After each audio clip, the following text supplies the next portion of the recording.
Good morning. How are you? How are you? I How can't are hear you? anybody. Oh, Oh, oh, that's my audio is working. It's yours then. Hmm. I can't Uh, hear. yeah, yeah. Sue, let's see. Um, uh, we were chatting. Is that to everyone? Yes, maybe. Right back. oh, Resets audio. Oh, we're talking. We're talking. I can't hear. Yeah, yeah. All right. That's okay. Let me kick Maybe. you read. off. Okay. Can you hear me now? No? No, Oh, she's just reading. she was just reading. Yeah, yeah. Oh, she beat Just me to I it. have read. Beat me to it. Beat me to it. Um, let me pause here. If there was a capability, I couldn't do that. Right? Can you Yes. hear us now, Sue? Still not? Yep, got it. All right. Yeah. Okay. Good Then. morning. Good morning. Good morning. Good How you morning. doing, guys? Fabulous. Good morning. Fabulous. Fabulous. Fabulous. Interesting Sue is job. here, so that's always a good thing. That's always a good thing. That's always a good thing. I love it. I love it. Oh, I've got to attend to some little housekeeping. Uh, uh, Go ahead. I'm gonna turn down a little bit more breakfast. I Sue. know. I have to be off today at exactly at 11 o'clock because I have an appointment to go to. I have to go to Oh, my. goody. Okay. Okay. So that's 3 hours. So okay. So we'll watch for you. So you at least get to be here for 11 o'clock. Oh, 2 hours. for Erica Jane and maybe some of Sure if she comes that time. So that'd be fantastic. Oh, your 11, not ours. Okay. Yeah. So your 11 is our 8 o'clock. Oh, so we Right. got hours. All right. Mm. So is this the first day of Mona's project? No, we started. Let me see. We started out BS. Let me see here where we're at. We didn't do a repeat back or takeaway on it yet, did we? On the tasks. I don't think so. On the tasks of out BS. Mm-hmm. We were just getting ready to do the task on module 1 session 2 and then we stopped it.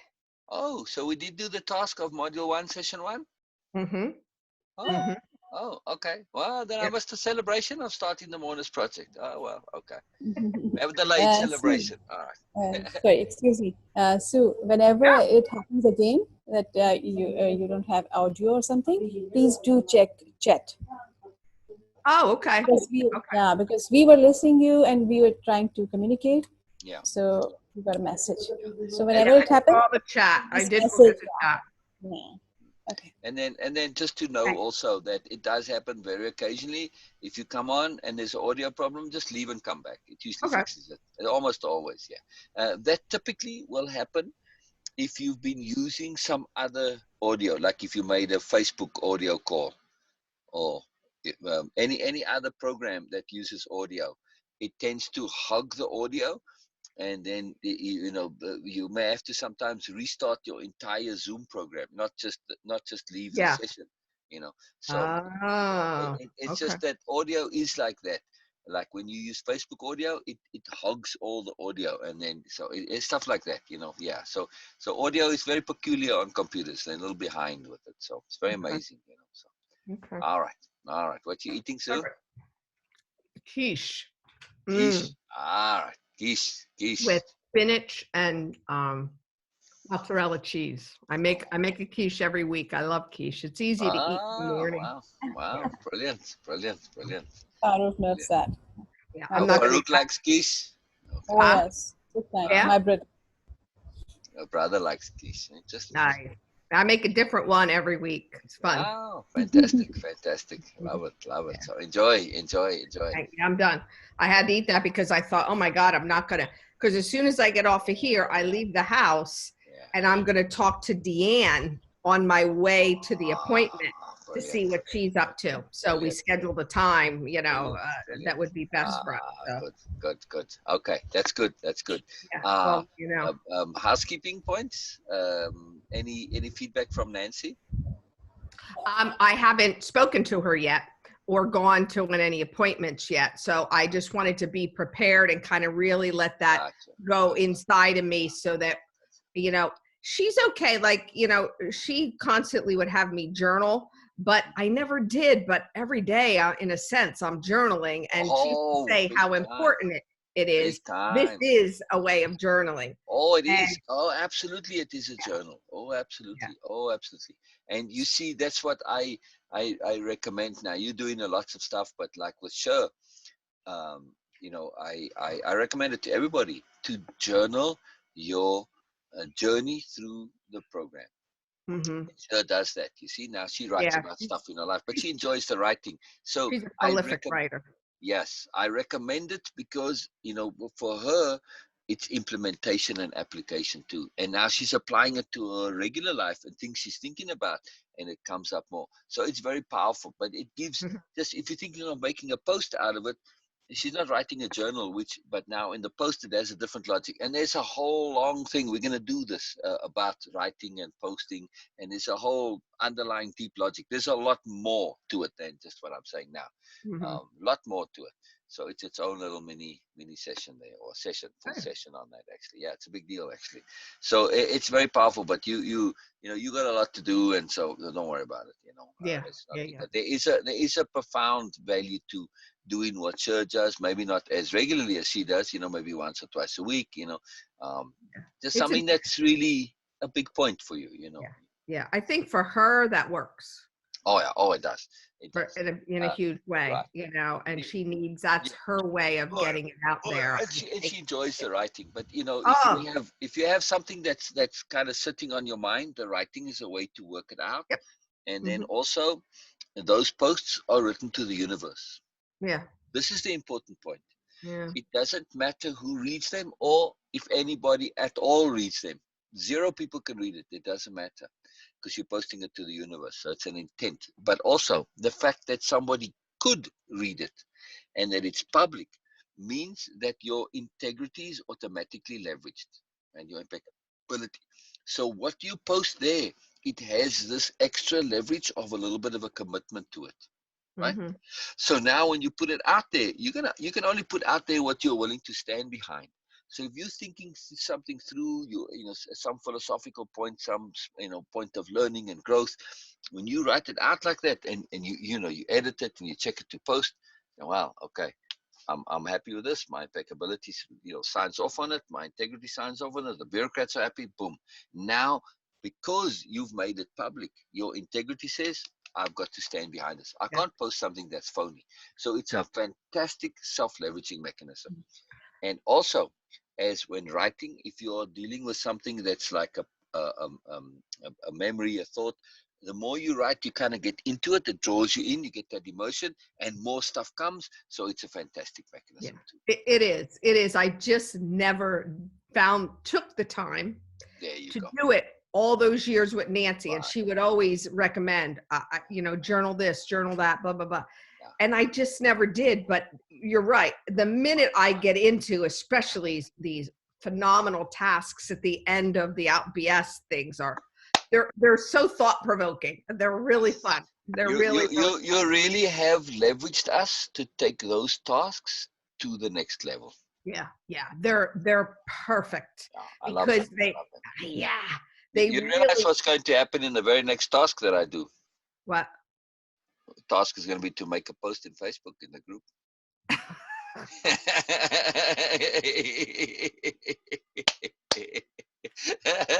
I'm sorry, You but you bad just little boy. You bad little boy. absolutely, absolutely, absolutely. Oh Because boy. many of them are are things which and I'll find something obviously that's not a personal thing, but Yeah. to make a general post. Yeah. So it's a fun thing to do, and it's really cool to do when we get into that and you do it. Like I say, not every day necessarily, once a week, once every does every now and then. doesn't matter. But that ability to do that, it's a very profound thing. It Yeah. really is huge, you know. And especially when it's something that's more personal to you. You sharing something which, okay, it doesn't have to be some intimate detail, but you are sharing, you're putting your point out there, you know, and Mm-hmm. it's your opinion. And there's a way to write it, you know, for me, it's always in there and all this kind of stuff. You know, you sharing, not telling. So there's a lot that goes into these. It's very exciting. And my question again was, if my settings are on public, Right. because even though I'm in this closed group that you Yeah. have set up, Right. does it still go out to my friends, or does it stay inside? Depends where you post it. So what Cher does is she posts it on her own timeline and then she shares it to the group. Oh, okay. And then that way you cover it both ways, right? So yeah. So I don't know if you post in the group if your friends that aren't in the group see it. This I'm not sure. Yeah, I don't think so. I don't think so. I would be that makes surprised. it clearer. That's just like I have a business account and a personal account. Yeah. And they don't just flop over into the other. I have to share it to that account. Correct. Okay. And then also when you do share, I'll show you on Facebook here real quick. What am I doing? Screen share. Just in the technicalities of this real quick. So let me go home and go to my memories, and then you'll see what I'm talking about. All right. Then I can actually do one. So this was a post that Lisa shared. All right. So here we go. On this post. Typically, I don't have it at the bottom here, but now if I'm going to share this to the group, don't copy my name. I copy the text, and then when I go share, you go to your other account. Well, no. That's what I want to show you. So when I hit share, it says say something about this, and I will paste that in there. So that because when you share it, it comes the way that post originally was. It puts the text at the bottom. So now it'll be at the top and at the bottom because people don't tend to read that at the bottom because the text. Oh, is that why yours are always duplicated? That's why, because the bottom people don't tend to read the bottom. They don't open that, but they do the top more. So I don't know. I just like it. Well, I never open those bottom ones. I just gloss over them. You think it's about the picture. It's not about the picture. It's about the text. So yeah. So I might as well just post that. So I recommend doing that. It's helpful. So. Okay, thanks. You don't have to, but it's just a good tip. So, yeah. All right. So that was kind of it's a good little post there. So okay, now I did my memories for today too. So that's done. So there you go. I tend to share those because I don't have time to share the posts. And actually, I have hundreds of posts, but most of them are going to go into the Mourners project. So. So I don't want to share it if it's going into the project. You know. Yeah. I've some posts that were older posts. I've reverted them to draft on the blog, so they're not out there anymore. Yeah. So, all right, well, we stop sharing it. Okay. Okay, so that's fun. All this stuff. Yeah, it's very exciting. I was gonna say too, because the other part of making these posts is that as you kind of doing your thing and you have a home, you are putting it in your notes and your takeaways, but I suspect there may be personal kind of things you're thinking about and they click and they fall into place and they aren't directly connected, but they are indirectly connected, and those are good topics for posts. Yeah. Just share something that's like, oh, this is kind of a big deal for me, and again, share to the universe. This is it. It's like, okay, hey. I'm just being appreciative. I'm making a point. I'm getting some clarity. Whatever. A lot of different reasons to post. So yeah, it's very cool. Okay. Very perfect. Cool. All right. So. All right. The last task was that we stopped at. It says look for the subtle insights of bullshit. See if you can spot it before it's really an issue and when it's still BS. Now make a list of instances of very, very subtle bits of BS which might be or was in you. The exercise is to be careful to focus on appropriate emphasis of BS in your world and inside you. Wow. Please, yeah. Pay close attention to how your attention magnifies or decreases the BS, and you see how that might be influenced. It was a long task. Oh yeah, oh yeah, oh yeah. Be Oh, yeah. aware that you are applying avoidance when you are being real, when you might be paying too much attention, aggravating matters. Yeah. We are looking for extreme finesse of attention here. So, Yes, um, yes, yes. Oh, put it all in there. That's what I wanted to say. Wow, I didn't remember half of that, but yeah, that was wow, like, I'm like really happy with that. It is a long one, but this is yeah, a very important task. I am very, very concerned about this with the reading of the book, yeah, especially for you. You are not in the world where you are dealing with that in the same way as before, right? It's not like you have a BMN pressing you. You're not dealing with Barbara. Yes, you will be talking to her, but it's not going to be the same at all. So this, the book is written for typically people who have this pressure in their life. They're in a relationship with a BM, or they're still broken up with one, and they can, still thinking about it. It's going in their heads. You had people like, okay, what's his name, Chris Nietzsche and all that, but they in the past. There's no real pressure on you right now, right? correct, So, correct. so I am even if there was, either way, I am very, very, very concerned about immersion into that world, Mm-hmm, mm-hmm, particularly since you, especially, have been immersed in the world of impeccability, right? And this is a world you want to stay immersed in. So that slide is to make every effort to be mindful of immersion and bubble management, right? mm-hmm. Do Okay. not get into this world. So you are looking, I want to understand from a distance and be able to see it with that pure understanding of discernment that this is the reality, but I'm not going to make it my reality. I'm Mhm. going to choose how much I'm going to magnify or not, right? Okay, perfect. So that's why that task is a long one, but Yeah. this is one of Well, the really big ones. Yeah. yeah. So I kind of broke it down into 4 categories because there was so much there. What is the subtle signs of the BS? The subtle BS in myself, the influence of that BS, and am I enabling it or paying attention? Oh, there So you I go. just I Yes. broke it down that Yes. way. Yeah. Yes. So the subtle BS signs. For me, it's when somebody flatters me in a very extravagant way. Again, they Yeah. could have a completely other intention attached to that. Exactly. Exactly.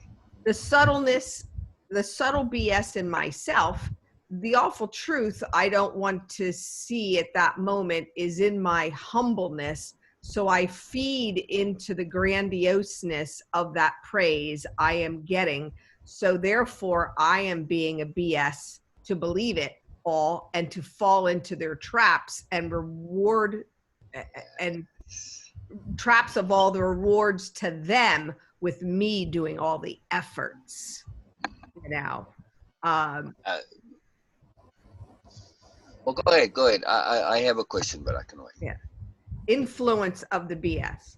I am surely influenced by the patterns I have fallen into in the past with this.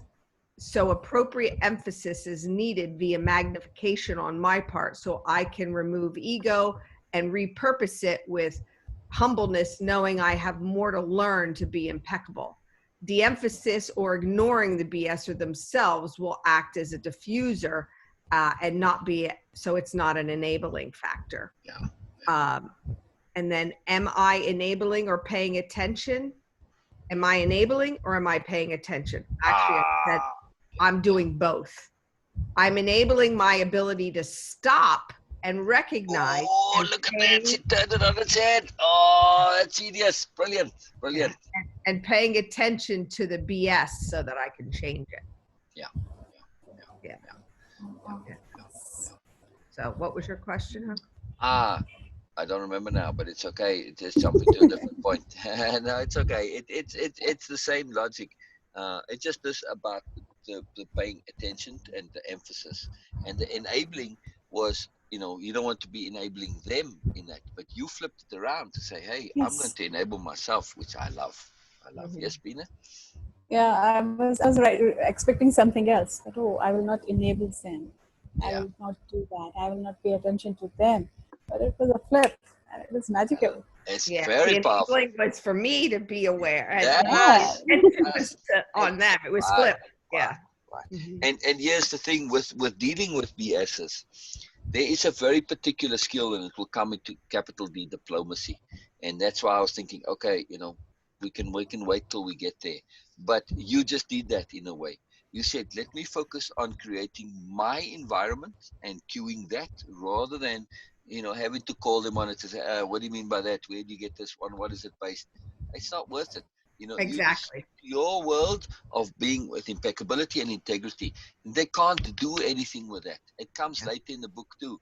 They just, when they meet a together person, that's what I call it in the book, they just fall apart. They can't play their tricks on it when they see. Yeah. Oh, that was the question I was going to ask you, or not the question, but the comment was, when it comes to flattery, you don't have this now. Maybe in the past a little bit. Mhm. I don't quite think, but when you look at people who are desperate for flattery and for approval, doesn't that make them really vulnerable and easy meat for the bullshitters? Right? Mhm. Absolutely. That's the key point. When you want something and they can see you like it, it gives you leverage. If you're a BSer, right? Mhm. That's what they do. They So, look so for can where we you say want. that? Sorry, sir, but can we say that by being a BS, we invite BS in our life Oh yeah. because we are Oh yeah. craving for flattery and Oh yeah. praise and all these Oh things. yeah. So Oh it is our inner BS to yes. actually Yes. manifest the other BS in our life. Exactly. Absolutely. Absolutely. Absolutely. If you're in that state of BS where your intent, your motivation, your goal is to be flattered, which is a BS intent, Yes. right? I mean, it's Yes. hollow. And when you're looking for approval, again, as you know, Sue, it didn't work really, right? It's just Correct. it's a no-win thing. It's hollow. So of course that's BS. In other words, right? So anytime we can't justify something, it's not impeccable, doesn't have integrity, it's all BS, and that makes us vulnerable to BS. Absolutely, Beena. Yes, correct, I correct. I think this program too has helped me, like that comment that I made at the end there about I'm going to enable myself and pay attention to them, because Yes. there's so many times that I'm seeing more regularly that I can't help them. I can't fight Oh, them. I can't fix them. yes, I can't do yes, anything to yes, them. So yes. I just need to recognize it and do what's right for me. End of story. Sue, End of write story. that down. I can't help them. I can't fix them. Please write that down. That's a huge, huge, huge, huge point. Yeah. It is huge. It is huge, huge, huge. I mean, just for everything. It Yeah. goes to not just dealing with BSs, but people who are struggling, nice, good people who are in pain. We can share, we can't tell. We can't fix them. They can do that themselves. But they have to be willing participants, right? Mhm. This is it. If people aren't there, look at Karen and Donna. Yeah. You open the doors, they don't want to go through. That's it. If you do any more, you just make things worse, and now you are actually being, unethical, as it were, because you are now pressing and leveraging. Right. You are impinging on their freedom. We have to trust everything in their time. They'll come when they come. If they come, they come. If they don't, they don't. So we Yeah. have to have that trust. Lots. That's why I always, the foundation of my own therapy was, you have to want to do this. I tell people, please don't come because someone told you to come. Yes, Because the people yes. that I see that do that, they, they're not ready for it. It's No, just like you and I, or Beena, we can know who could benefit. Everybody no, can benefent, but if they're not ready to be benefited, exactly, then exactly, Yeah. you're wasting exactly. your time. Exactly, Yes. exactly. You're And wasting your also, right, right. Yes, Beena, yes. Oh, I like Beena's yeses. They're such amazing. time. Yeah. So, when we look at this thing in its totality, we also see that ethically, I can't really do things if I'm not asked. When I'm asked, it shifts my ethic. I have now license to do what I couldn't do if not asked. So, by implication, when somebody wants it, there's an ask involved, right? Now, if Mhm. they ask specifically and deliberately, that's all different. So, if somebody That's right. says, "Oh, please teach me how to do this," so that Yeah. now is it. Then I can teach you if you've asked me. But even then, I have to be cautious because that question could often be a lazy way to say, "Oh, I don't want to learn on my own. Do all the work for me." No, not going to happen. You see, so we have to be very cautious with this whole thing. So I don't care for teaching. Yes, you got to Yeah, learn, I hear you. but yeah, Yep. yeah, It was yeah. funny Very yesterday. cautious. I my client, she's 31. I've been working on her for 11 years. A young girl was in a car accident. She doesn't Wow. speak. She doesn't move. Nothing. You know, she just Wow. is in a nursing home. Wow. Which she has brain injury, but there's no other place for her. And Did you have to go to the nursing home? no. Oh. Yeah. They're like super When dangerous I was places working on now. Okay. Oh. it, when I was working on her, absolutely. Every week I go there. I've been doing that twice a week sometimes for 11 years. So Wow. the mother and I certainly have gotten to, know each other. She's there all the time. And I bring a massage therapist in who does her work at the same time. So she called up yesterday because they had to bring the National Guard in to their facility because they're just in trouble. They got 700 people calling off sick, and and she can't go in to see her daughter, and she was there 10 hours a day, every day. Wow. Yeah. So, so we got talking, and she was talking about what's going on in her house, and we're giggling and laughing and stuff like that. And she says, I miss you. She goes, I can't wait to see the impeccable Sue. She goes, because I had told her a couple of weeks ago that the name of this program. She goes, I don't know how you could be more impeccable. She There says, you go. You should have that was my comment. But you've always seen the impeccable Sue. It's me that didn't see it. Yeah, right. And she got me laughing. But just that it was a validation. She said that she hears what I say, and she was listening, So that was cute. It was just cute. Oh, beautiful. I like that. Impeccable Sue. Impeccable Sue. I like that. I like that. All right. Like that. Module 1, Session 3, Dominance via Bullshit. The BMM will find any way to get them to be more superior, whether cheating, manipulating, lying, etc. Those who have been affected by their condescending and derogatory ways have resulted in real hurt and harm. This reprehensible behavior can be found in the workplace with parents and children, and with elderly with children, or in any situation for that matter where dominance and superiority is the focus of power. Even typical bullying is BS. The reasons and outcomes are the same for the victims. If we learn and understand the BS, our awareness can help prevent it from entering our lives or others' lives, so we can stop the madness of this horrific disease. Those who have become victimized by BS may also not have self-assurance or fortitude to fight against this demon. So in opening the door of understanding, we can change that to set them free from the hierarchy. Yes. So the task here was think about and write down where you may have been or are a bully, no matter how subtle. Consider how you might be inadvertently be subscribing to the hierarchy paradigm or dominance, no matter how slight. If in the past you were more egregious version, write out your motivations and thinking at that time. Or if not, try to get in the mind of a bully or someone in the clutches of dominance thinking, and see if you can write down their psychological motivations and mindsets. So this one here, well, speaking about that psychological, that was the most fun one. The one that was the other day where you had to be the bully, be the BSer. Yes. Oh my God. Oh, but your intent was profound in the fact that you said, do not get immersed in that, which was a really good thing to point out, because boy, was that easy to kind of, woohoo, this is like, but you could, and if you can do that with just thinking about it and not imagine the people that are doing it. That was a cool, that was a cool That's why task. I'm being very, very, very careful and very sophisticated in these tasks. Yeah. I'm really leveraging it to the max here, as much as I can, to say, hey, we are doing something different here. Now, I have an extra, like degree of difficulty, like bonus difficulty, because I have to write those tasks, keeping in mind that this is going to be a standalone program also. So people who haven't done wave impeccability and aren't doing the Monas project, it just completely, anybody off the street.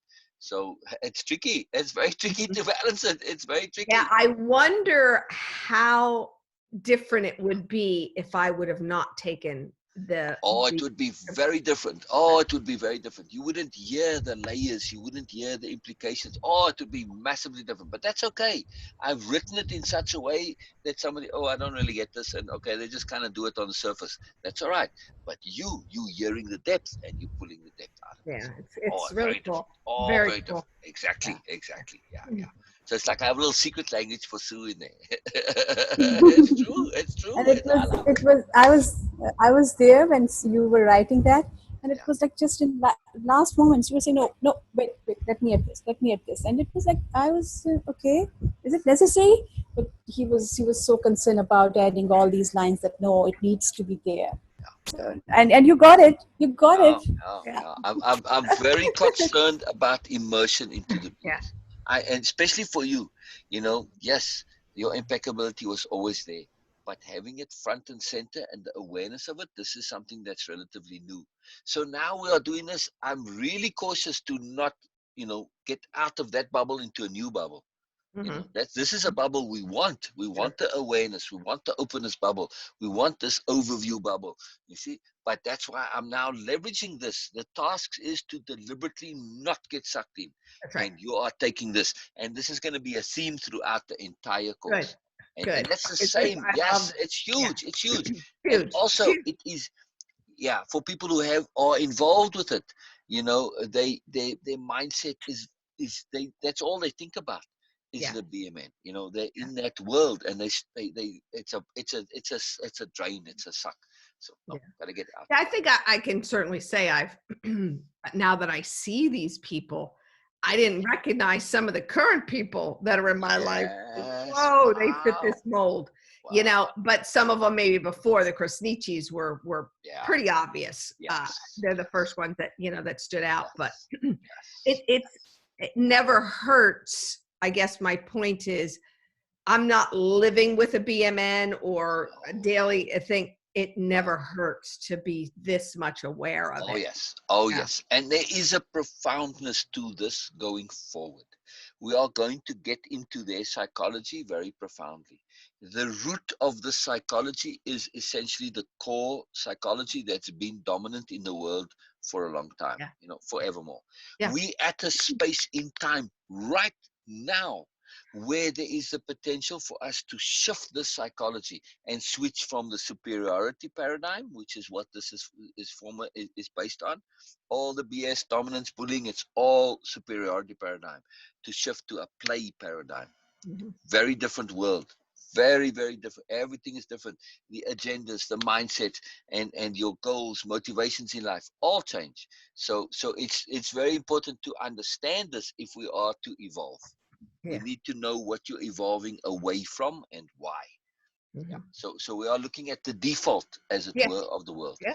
And so Awesome. there's many layers to this book, really. And like Oh, everything, my it's God, always multiple layers. Yeah. yeah. So we'll get there. We'll get there. We're just kind of doing the groundwork, and as we go through it. Yeah. So yeah, very important. Love it. So my response was, on some occasions, I have exaggerated the truth, maybe about a situation. Hey, we've all been there. So we have to own Yeah. this. Yeah. I mean, really No. and seriously, I've been there. Everybody's been there. Maybe not Beena. I don't know. Possibly not No, Beena. yes, of course, all in a Auntie's been. subtle way, in a strong way, but yes. Correct. And So, I was really concerned when I was reading all these things. I was like, okay, there's listen. Beena in this. There's Beena in this. I just Venus like my friend Eska. She said, "Oh, you wrote the book about me." She was so distraught. Yeah, and no, Yeah, it's all about me. It's all about me. You wrote about me. You're like giving all my secrets away. No, Eska, no, I wrote the book before I knew you. So no, no, no. But she truly thought every single thing is about Bina. The same thing. Oh, it's all about me. No, Bina, it's not all about you. No, it is like you call it BS, but it seems like that you are playing with mercury. yeah. It's really hard to handle. You don't know that where it will go, and it is so fluid. It is so like, okay, it will going to divide into many, and you'll wonder how to handle this. So for me, it is actually like dealing with mercury. Yes, you call it What's the BS. word you're saying? Dealing with? Mercury. Oh, Mercury. Ah, Mercury. Yes. Yes, It's hard yes, to pick up. Yeah. Yes. yes, Yes, So yes. because it really it is risky, it is dangerous, and we need to be Yeah, really yeah. careful about Oh, that. That okay, where we are yeah. falling into. And your analogy is absolutely applicable. At some point, maybe I have to put that in there. That's it. Yeah, Mercury. Because Mercury. Mercury, It's it hard makes to you touch. crazy, but it It, makes you crazy and it too. makes you crazy. Yes, Right. You know, yes, the Mad Hatter, yes, they used mercury in the yes, rims of the hats, and so it made people yes, And crazy. yes, think about how you want to pick it up and you can't. yes, Like you Right, want to yeah, get to this problem right. or this person and you can't yes. because they have so diluted everything and made it. Exactly. Yeah. Exactly. It is And A that's where, sophisticated yeah. term for BS. Oh, Mercury. I like that. I like that. And it yeah, is absolutely applicable. So, Beena, you can just say Mercury instead of BS from now on, and we'll know what you mean. I can say that. Thank you. You can say that. Yeah. Beena needs these. Beena has a magical language, and I love it. yeah, So I do try and perfect. honor that. Not that I need to, because Beena doesn't mind when we Yeah. use the words. It really doesn't bother. But I just do it as fun for me, and it's an awareness Oh, exercise. yeah. So when I'm reading, I have to put in new words. Okay. It's just a fun No, exercise. okay, other than this word, but if you look at it's really, I saw that and I experienced that how to handle Mercury, and it was a mess. So Yeah, now I can understand that. Yes, yeah. how And it's these things are. Yeah. poisonous. Yeah. Right, It's Yeah. poisonous and it Like makes you just like this. crazy. right. Hmm. Yes. You can handle Great. mercury, you can put it in your hand, but don't ingest it. That's when Yeah. it's and that's exactly what we are looking to do. And this is my objective with the exercises, to say, hey, we got to be able to handle it, but not ingest it. Right? That's such a great analogy. That Perfect, Beena. Mercury. Perfect. Bravo. Perfect. Bravo. Perfect. Yeah. I Perfect. like it. Perfect. Yeah. So yeah. Very next exercise, we'll put that in. Yeah. Cool. Yeah. Uh, uh, Let me just read. On some occasion, I've exaggerated the truth about a situation so it makes me look better. Perhaps I inflated something about a money achievement or inflated a Wow. time response, anything to puff myself up Right. consciously and unconsciously, Right. or even boasted about all my accomplishments, especially when in front of new people for the sake of impressing. Yeah. I guess that is bullshit too. Oh yeah. Anything that is not the truth could Right. be uh could fall as bullshit. I Right. guess that all the BS, and I guess this is all BS and bullying because I am still unconsciously establishing a hierarchy, you Yes. know. Yes. Yeah. Yes. All right. So here's a very important spiritual point that has to come in here, and I guess it's an ethical point. I mean, not guess. It is. I was going to say. I guess it's a spiritually ethical point, or ethical spirituality, and this is our freedom to express the truth. We have to Mm, be very careful in this point. Now we are getting into real Morna stuff, very nuanced subtlety here. Just mhm, because something's the truth doesn't mean there are different ways in which we can share the truth. There are mhm, many different ways to share the truth, right? So this doesn't mean that if something's the truth, I can't share it in a way which is strategically the most favorable option to me, right? mhm, I mean, I can share the truth. Okay, I can take a selfie and I can show you my good side, or I can show you my ugly side. You know what I mean? It's the truth. It's still me, right? You know what I mean? So mhm, many ways to take a selfie, right? Uh, that's the point here. Now, if the selfie is showing something that doesn't represent me, that's something else. But if I'm in some way, creating this impression, let's say I'm 10 foot tall or something. All right, not that somebody's going to believe it, but just for argument's sake, that would be different. But uh, there's I can't show all. If I'm taking one selfie, I have to pick a side. There's no need for me to pick my worst side, right? mhm, mhm. I can Yeah. pick my best side. This is just, why not? Enjoy the best of me. So I'm Mhm, just trying to make the point that when it comes to sharing our truth, that there are many different ways to share the truth, and we mhm, can't get too hung up in this. That we can have some fun with showing. I do want to put my best foot forward. This is just a sense of my generosity and my consideration and my kindness, and also my celebration of myself, right? right. So it's the intent which is the issue, And it right? comes down to the appropriateness of it, or again, I guess so more so your intent, because Correct. what am I, that's what it made me think about, Yeah. what was I really doing that for? Because Exactly.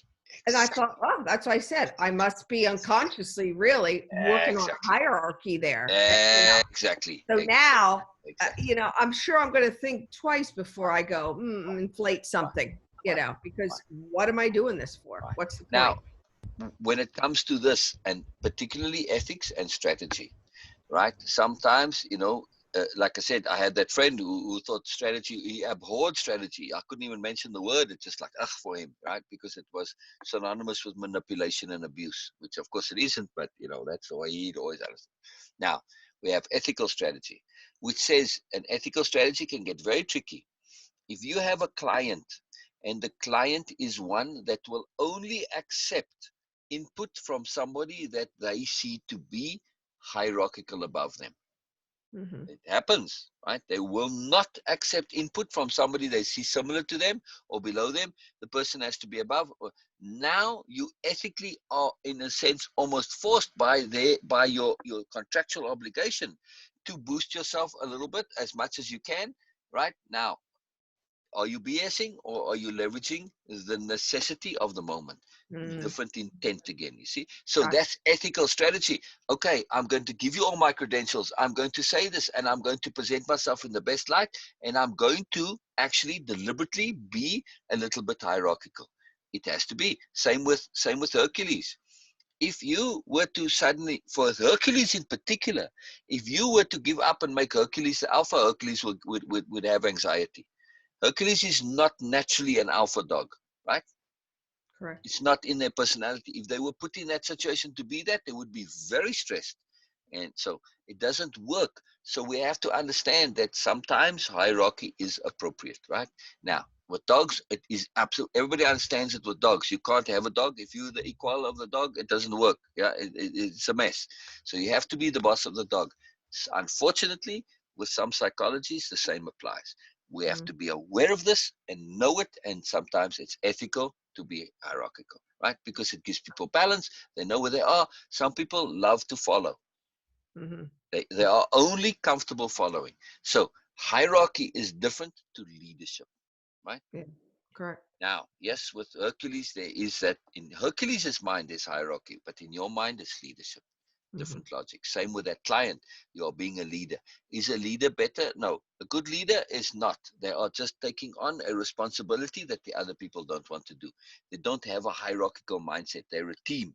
But okay, my job in the team is to be the point.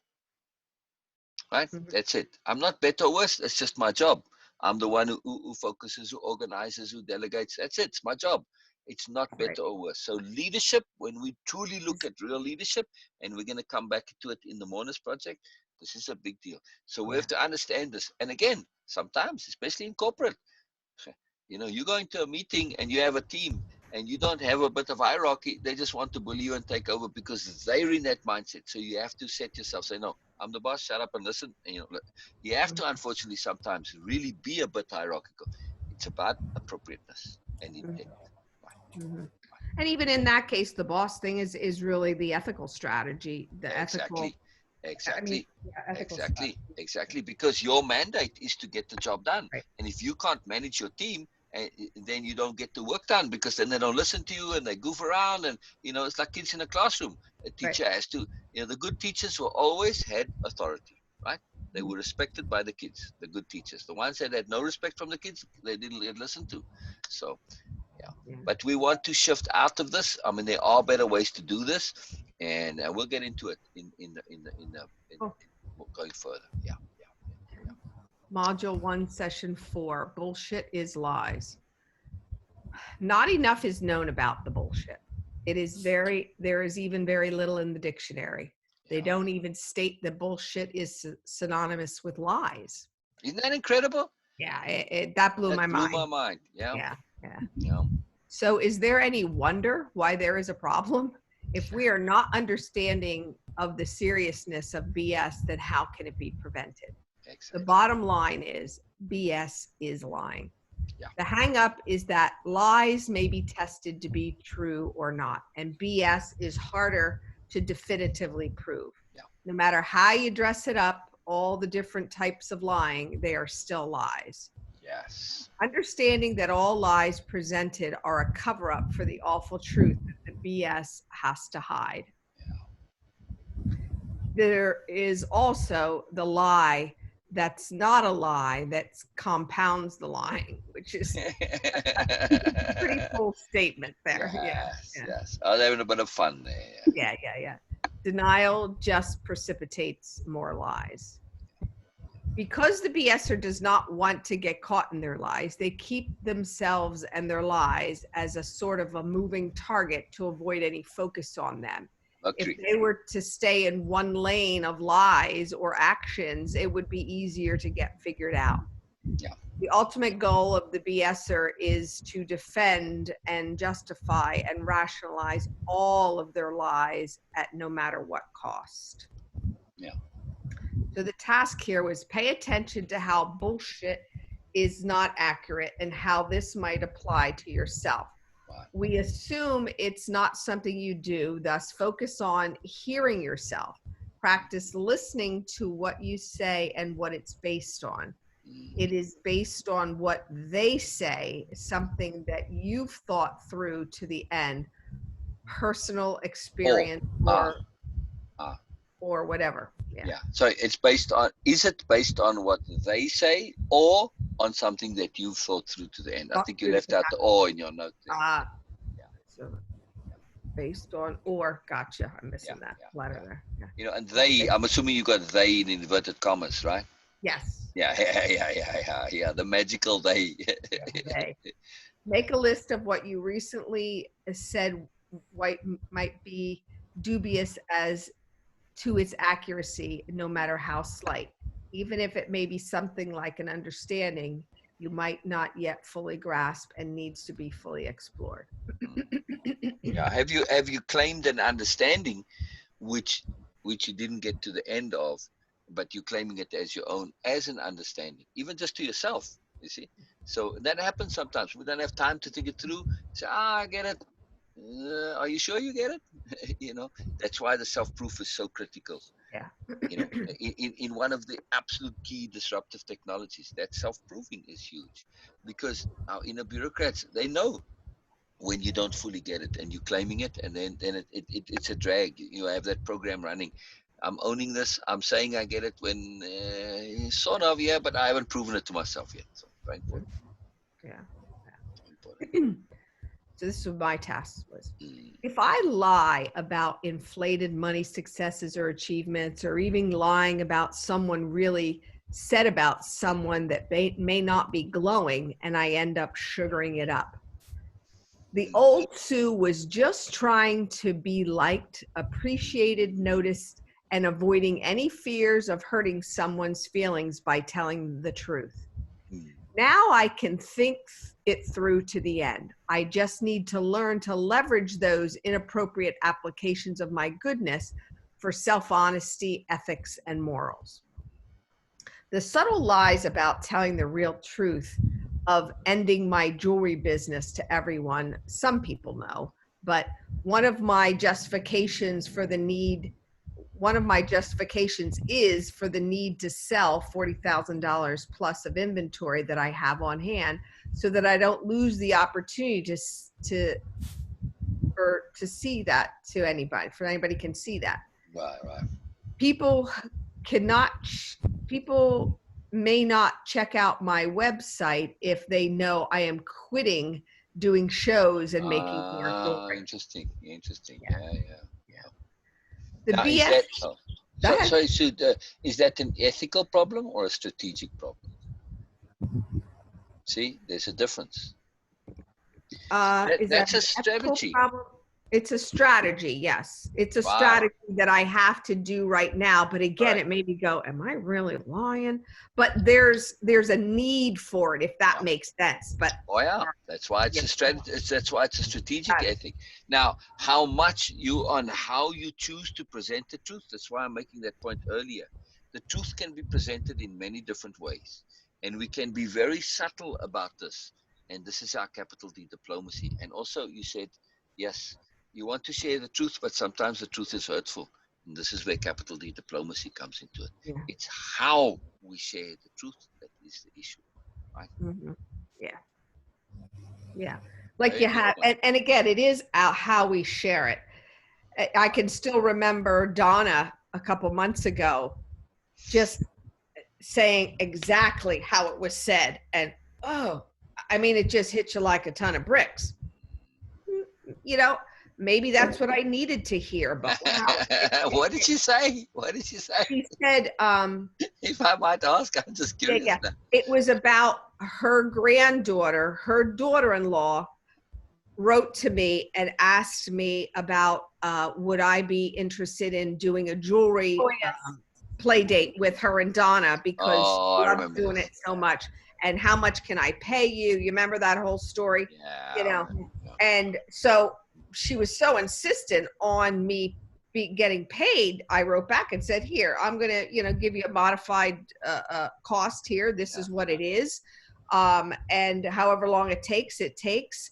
And, Donna came back and she said that her daughter said, oh my God, I can't believe Sue. I can't believe that she would ever charge me. What's wrong with her? Oh. Wow. Or right then and there, I mean, I heard my mother. They were almost the exact words of my mother. Yeah. What's wrong with Wow. you? Wow. You're the only person I can't fit.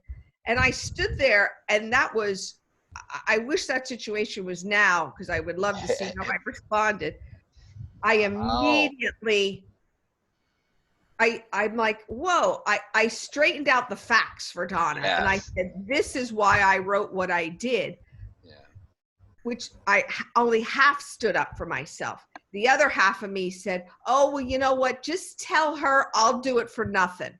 Yeah. What was my gain there? Yeah. You know what I mean? Yeah. Where Well, was and inadvertently, in doing that, you actually confirmed the original point. Absolutely. I contradicted myself. And that's when I came home and told Bill the story. He goes, are you freaking kidding me? I'd have told her to go screw. Yeah. No, you can't pay me. Then guess what? I guess your granddaughter doesn't come, Right. So, if she Yep. said I was looking for you to donate your time or some charity, you know how many checks and gifts that I give away in that regard? That's all she would have had to say. But she asked to pay me, So I don't know, whatever, It's strange, but yeah, this is very interesting to how these But things. just how harshly, like, what's wrong with you? And what's the matter with Sue? That doesn't sound like Sue. Yeah. Well, there you go. There's your answer. You're right. That isn't Sue. You're right. Yeah. No, true. There you go. There, you hit it on the head. Thank you. Okay. No, you're right. Fantastic. You're right. I love it. Good example. This is a good example. Yeah. Fantastic. BS lies. I have been telling. Sorry, before we go on, did that whole thing with Donna get resolved in the end? I've never heard another word since from her or her daughter-in-law about it. So my only resolve there was the new Sue said, don't pursue it. Drop it. Yeah. If they come, usually it was me going, oh, is everything okay? When will you want to do it? Did you talk to your, I don't care. Yeah. Right. There you go. Fantastic. I made a new judgment that was probably wrong, but I'm not going to push for something that I shouldn't even really be doing. So I dropped it. Right. Begone you ghost so past self, right? You just ghosts. They don't belong. And now, especially now when you interact with them, you're going to be interacting from a whole different level, which was always there. And then you was always there. Look what Donna even said it. That doesn't sound like Sue. You're right. It wasn't me then. I was, own it, and whatever their things are, their things. But you owned your own, getting into a mess, and you made it, you didn't help it necessarily. Okay, got more or less straightened out. But now you're going to straighten it out simply by being impeccable Sue. Yeah. That's how it gets straightened, right? Mm-hmm. That's how it gets resolved. Yeah. Mm-hmm. Absolutely. Fantastic. The other part of this last task was the BS lies I've been telling myself that Barbara and Santa are not really respective of my feelings and beliefs, especially in the case of Rosemary. as well as my therapy work. Couple that with my past ability to be influenced by the BNMs themselves, Barbara and Santa, makes it a double-edged sword for me. I am a BS and they are a BS. Seeing this really makes me understand the importance of standing my ground to be in my impeccable, independent self. You know, so again, there was that compounding of the problem. Was I enabling them? Yeah, you know, because I was doing similar the same, because I wasn't being truthful. So being truthful is bullshit.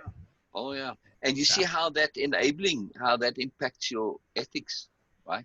Oh, and I think that is what was twisting my brain, that how could I really be doing this? How could I have picked sides? How could I, you know, the complicity. And that's the Anne Curry story. That not only is she in a court in a bind, that's why you saw that on her. You saw that stress. She's caught in a bind of not being able to say it because nobody's going to believe her. And it's a legitimate point. She wasn't doing it out of fear. She has the courage to say it, but she knows it's a futility. But worse, she understands that she is being indirectly complicit in the enabling of him. Yeah. Right. So she's in this complete real bind, and that eats your soul. She did resolve it, though. By the way, I looked her up. I googled her. Oh, good. Oh, good. Yeah, she sorted it. She put it out, and she had spoken up before the whole thing broke with Matt Lauer, right? And it was one of the reasons she left, and then she came back, and she's doing it. She's back on TV. She's got a show about, I think, alternative health stuff or something. But yeah, it's very cool. So yeah, she did get sorted, which is nice. I like it when good people, things work out. So I look for that. You know, it's a big thing for me. I like to see that, you know, they came right in the end, and they did. So I'm very pleased for her. That's good. Yeah, cool. Very magical. Yeah. Module 1, session 5. The big deal of understanding. Prevention is the cure for cancer. No different than the cancer of BS. Now, quick point of housekeeping. We were going to call the book, that was my first working title, The Cancer of BS. But then he said, you know, people are sensitive about cancer, and they kind of get, you know, uppity when you equate stuff. So that's why we shifted it. You going to say, Beena? Yes, I remember that you shared. Yeah, I think it would have been, I don't know, out BS. I don't know that would have grabbed me if I saw that. But the cancer of BS, I would have. Yeah, but no, you're right. Being sensitive for others. Yeah. It's a great title. The Cancer of BS. That's what it is. It's a cancer. You know. It is. Yeah. To truly understand the details of BS, we must understand their full psychology and motivations. BS is truly connected to manipulation and ego, and in its extreme form, it is narcissism. Their shortcut mentalities to get something for nothing makes their lies and dishonesty their core applications. There is a complexity of the relationship of BS, ego, and manipulation that has many angles that we will need to understand. Learning the whole understanding bit by bit will allow you to start recognizing and knowing what's going on without even thinking about it. This insight into their preposterousness will be learned through understanding their motives, logics, rationales, and justifications that they live by. A thorough understanding through the repeated and crossover concepts will enforce seeing the signs of the BS. And again, you do a lot of that, and I'm like, what did he say? But it's good. It's good because it's that critical. I think it's part of, I'm sure, the psychology of really letting that get in there and that you understand it, you know. It's hard to avoid also, but yes. Yeah. There's this emphasis to bring it into full awareness that this is not a trivial issue. This is a really, really big deal. I mean, you take any problem, take climate change. Go down and bring it down, bring it down, bring it down. What's the root of it? BS. or the problem with climate change, not dealing with it. Yeah. We're like, it's not a big deal. It's like, oh, the science it's all BS. Of course, that's pushed out by the companies that are polluting, and they don't want this to come out. So when you really come down to it, it's all the BS is at the root of any particular problem. Look at the whole Me Too movement. Matt Lauer, Weinstein, all these guys. BS, though, in the office daily, the secretary who sees what's going on, she has to cover it up. Yes, she's not comfortable, but Anne Curry, she was forced to BS about it in a way too, and this ate her up. She couldn't handle it. BS is at the root of all of this stuff. It's incredible. No, absolutely. Absolutely. Good It's point. that Yeah. fudging. It's that fudging which BS is. Mhm. It's not an outright lie. It's fudging. So Mhm. this is what makes it so devastating. Yeah. So It's the task, deception. yeah, Sorry. yeah, it's deception, however you look at it. Yeah, whether it's fudging or outright, big Right. absurdities, it's still, yeah, And when we come to our ethical strategy of sometimes where we need to, hype things a little bit or establish dominance or whatever, right? I mean, yes, when you're marketing, yeah, everybody understands that in your marketing there is a bit of exaggeration, and that's fine. It's taken, it's okay because it's part of the deal, like advertising. You can't be saying, oh, this is my product, it's kind of boring, but it makes no sense, right? You got to hype a little bit. So we have a tolerance and we have the translation mechanism. So it's ethical and it's appropriate in that context, right? yeah, You're shining the best light on your product. yeah. I'm But glad you yeah, brought that up. Go ahead. yeah, yeah. Oh no, I just wanted to say. So when we look at this from this the accuracy point, we have to be very much clear and understand that's the intent. If the intent in your marketing is to deceive, that's one thing. If Right. your intent is to put it in the best light, yes, I'm deliberately exaggerating. I'm having fun. You can see I'm making. It's obvious that I am exaggerating this, and I'm saying, okay, yes, my boldness cure product is going to make you, fall in love. All the women are going to love you. It's like, well, duh, that's not really going to happen, but okay, you get the new shine. I don't know. You get polish, head polish. There you go. It's my product, head polish. Be Yeah. gleaming, right? Be Mr. What's his name? The guy from the Mr. cleaning product. Clean. Mr. Mr. Clean. Clean. There you go, Mr. Clean. Right. So, again, people understand this. It's the intent to deceive, which is the difference, Hmm. right? Yeah. So whenever you are in a situation where you find yourself in that quandary of how to present the truth, just pay attention to the intent. Am I looking to deceive or not? No. Yeah. Like with a client that needs you to be the boss, you're not looking to deceive them. You are looking to get them in a space where they trust you. And some people can only trust authority. Yeah. They don't have the ability to trust based on discernment, right? Hmm. So Hmm. now you have to gonna lead them to that point where they get to trust themselves. But initially, in order to assist them to get to a point of self-trust, they need to trust you, and you need to be an authority. It is a very tricky ethical situation, but that's what happens sometimes. Yeah. Very very sticky Yeah. point, but It really made me think about, again, I mean, I've been in sales all my life. It's, yeah, yeah, that's just something that kind of makes me tick. And there is an art in that in and of itself. It's a lot of yes, fluffing. But and yes, I go, yes, oh, geez, is yes, that bullshit? yes. Have I been a bullshit? Have Right, I, right. No, but again, like you said, when it comes to marketing or talking no, about myself different, or different. there's what Right. are you going to do? Stand there, and go, oh, this is me. Right, And you don't say exactly. anything. That's the other, Exactly. So yes, sales is an art. And yeah, when we do ethical sales, and yes, there is embellishment in there, is some exaggeration sometimes, but there is a complicity that people know. Some yeah. people want to be sold, right? Mhm. They like the idea that there's embellishment. They're looking for the romance. They don't care. They don't want the ugly truth. If they did, they can say, no, thank you very much. Now you just popped my bubble and you took all the fun out of it, right? Mhm. So there's a lot to sales. It's a real art of capital D diplomacy. When we apply it ethically, it is an exquisite art. So again, okay, some people want a bit of BS. That's different. The intent there is different. They are looking to have romance in their lives. Is romance BS? I'm talking not in the romance in a libidinous way. I'm talking about the greater romance of just, oh, things are beautiful and all Sure, this. Right? You sure. could say, you could make a case that in some way it's BS, but it's a romance. It's a BS that has a good intent behind it. It's not true deception.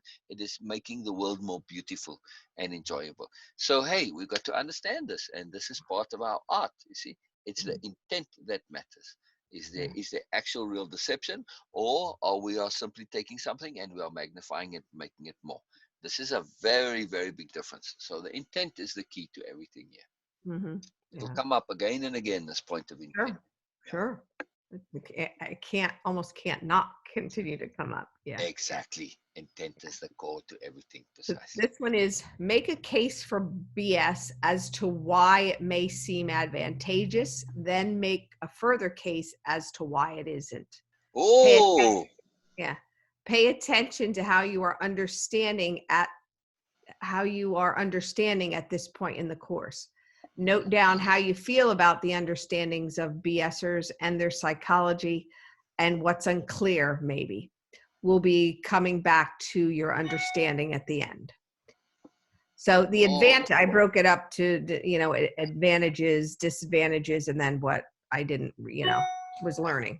So the advantages would be to a bullshitter that's feeling of superiority. If you try to be something you're not, then people won't see the real you. The rewards, the recognition, status, money. Again, a BSer think that that's all fabulous stuff, Yeah. The disadvantages are complete loss of impeccability, self-honesty, value, integrity, ethics, independence of being, self-acceptance, etc. Wow. And my understanding is I did not realize that there was this much to bullshit. Yeah. I can clearly see how small lies and subtle BS is still BS, and it is a problem. Yeah. A problem that needs to be dealt with through awareness and understanding and application and able to change it all. Right. Yeah. So then module 1, session 6. Before we go on to that, I have a deep question for you. As an impeccable spirit warrior, understanding warrior, even as a noble warrior, right? In the concept of where we're going to be using nobility, nothing to do with hereditary nobility, of course, right? Now, in the context of being your maximum, can you see that there would be a case where you could outright, flat out lie and it would be ethically okay? Is there a time to lie that would be ethically okay? Could there be? I would say possibly. Yeah. Well, the murderer wants to murder your kids. Where your kids? Where your kids?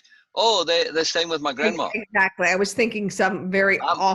I'm lying my backside off for this. No problem. Now, so in other words, this is a quote from Don Juan. I love this quote. He says, "Lies are only lies for people who deal in lies." Right? This is the point. So he's making the point in the sense that, hey, sometimes when you say something, there's the point and the purpose. You have it impeccably. I justify saying something that might be untrue. This is it. Whether it's true or not true, that's lies for people who deal in lies. For me, I'm being impeccable. This is my truth. The actual accuracy of my statement is something else. It's dependent on the appropriateness of the circumstance, right? So we have to understand this, that sometimes there is times when it is appropriate to lie, right? And then it doesn't actually become a lie. It's something else. It's only lies for people who deal in lies. So that's a very important point. It's a very subtle point, because we can get too overly strict in this, and like everything, excess is something to be cautious of. There's always some adjustability with appropriateness, right? Yeah. So, and even law makes an exception for this, right? It's why killing is not illegal, but murder is. If somebody's looking to kill you or Beena, I can step in and kill them to prevent them from killing you. And this is legal, right? So, okay, technically you could say I'm a murderer, but I prevented a murder, right? So there you go. It's a very interesting conundrum, but again, so we have to be careful of absolutes, right? Gotcha. No, makes sense. Yeah. Makes sense. Yeah. No absolutes. Very careful of This is absolutes. this one here, module 1, session says the bullshit of BS. BS is socially considered acceptable, Yeah. but bullshit is an impolite, ugly term in society. Yeah. The benign version and the ugly truth, no matter how you slice them, they're really both lies. Exactly. Bullshit is an intent to deceive, so does the subtle, benign BS. Right. Neither is acceptable and only adds to the negativity and crappiness of the world. Exactly. Seeing and dealing with this can make a profound difference for everyone. Right. Bullshit and cancer cannot be separated, as they are the same harmful, nasty crap that is invading our lives and killing us on so many levels. Mm. So the task here was write down some synonyms for bullshit you could use instead of BS. Keep the intent of the perpetrators in mind. Make Yes. a list of, this was fun. Make a Yeah. list of where you perhaps tolerate BS and why, noting the effort reward balance. Share your thoughts and Wow. strategies involved for you. So Wow. I broke it down. The synonyms, the toleration with the effort and reward, and I Brilliant, did a brilliant. So couple of that's a them. Beena exercise. You realize the Oh, first part cool. of this? Yeah, Well, this is because like a multi. yeah, Yeah, there's always multi-layers. Always, always. There's always more. yeah, I yeah. just want to pause 1 second here. And Beena, are you here with us? Beena? Beena had to go. I just want to appreciate again that point of openness, which is what's made our relationship so magical and what continues to make it really just beyond more. It is this, that we are open and we don't feel that we need to BS each other. We can talk about anything, right? Mm-hmm. It's not just that there's a BS point, but that nothing is off the table. Right. Correct. Because nothing is off the table, we don't feel a need to BS. The Mm-hmm. BS comes in, and bullshit also, both. They come in when we don't feel we can be open, right? When we have this gift of Mm, openness, mm, need for it, mm. right? So Yeah. this is huge. I mean, my relationship with Beena, I've never, ever, ever felt even remotely that there was any need for me to fudge anything, ameliorate anything. I can say it exactly as it needs to be said. Exactly. I don't have a problem. I can just say whatever needs to be said. And this is the magic of it. Same with you. I just say what needs to be said. There's no problem. We talk about anything. It's the Mm. openness that vanquishes the necessity or the need or the thought of any kind of BS or bullshit. I like that when you can't be open and honest with someone, Precisely. It that's when the forces BS it. can Correct. slide in like Exactly. crazy. Yeah. Exactly. So Exactly. again, that goes back to, is it, when Right. you have to be that, you think you have to be that diplomatic. It's a strain. Right. Yeah, it's a Right. So strain, and now, then you can see where that would exactly. slip in. Exactly. Yeah. Exactly. So capital D diplomacy is our solution to the problem of when we cannot be fully open. And in the past, we would have to resort to BS to so capital D diplomacy is the replacement for that. You almost say in one way, capital D diplomacy is honest BS. Mm-hmm.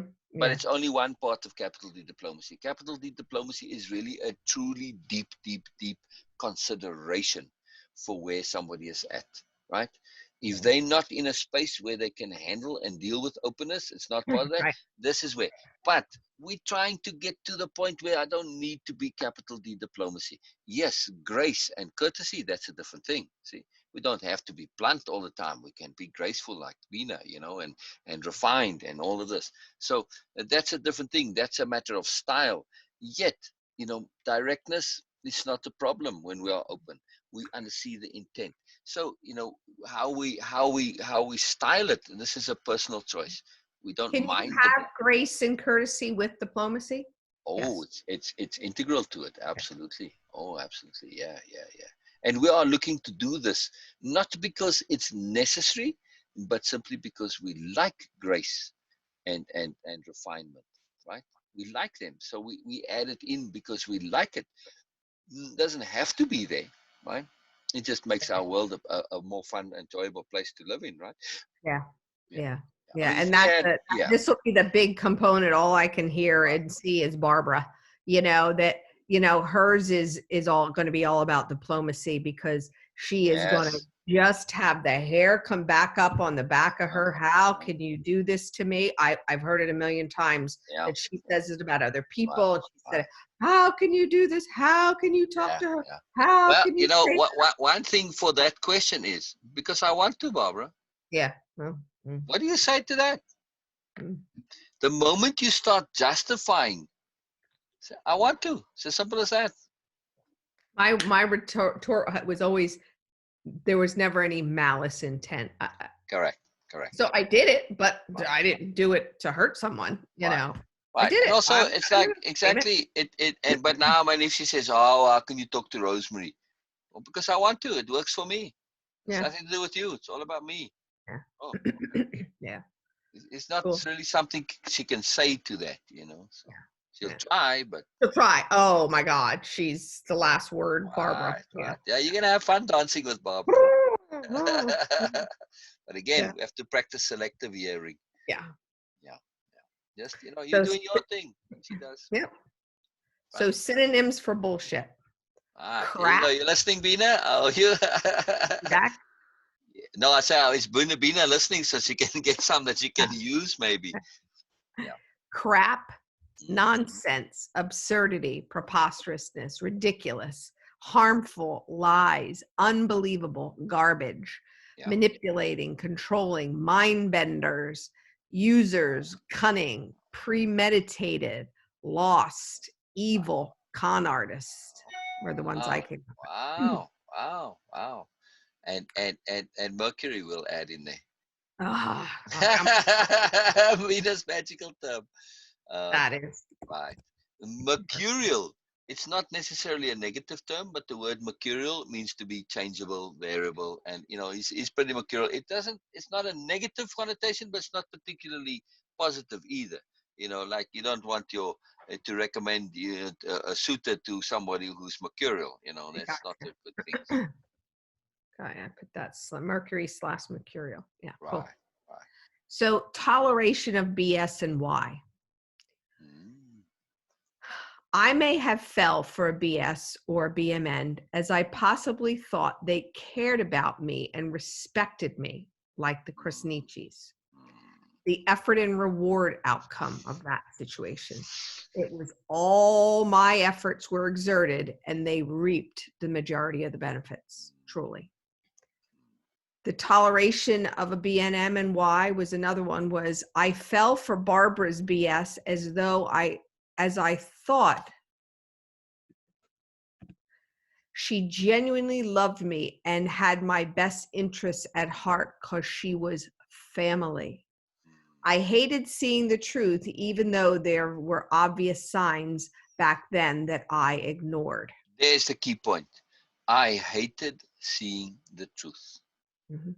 Yep. If we don't get that ability to deal with and face and deal with the awful truth, then we get Yeah. compromised. Yeah. Right? I hated seeing the awful truth. And of course, your good heart is saying, I don't want to face the awful truth that Barbara's just not a nice person, that Mm-hmm. she has mad intent.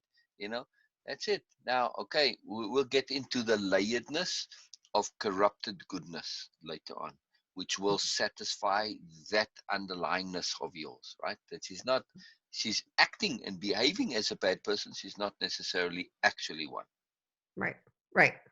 Okay, we'll Got get into that in later ones. it. Yeah, that makes sense. Got you. Yeah, So the effort and reward outcome. First, I shared my heart and she just gave me crumbs. yeah. Mm, All my efforts were used into maintaining that relationship and really just falling under the influence that took a lot of my personal energy to even have conversations with her.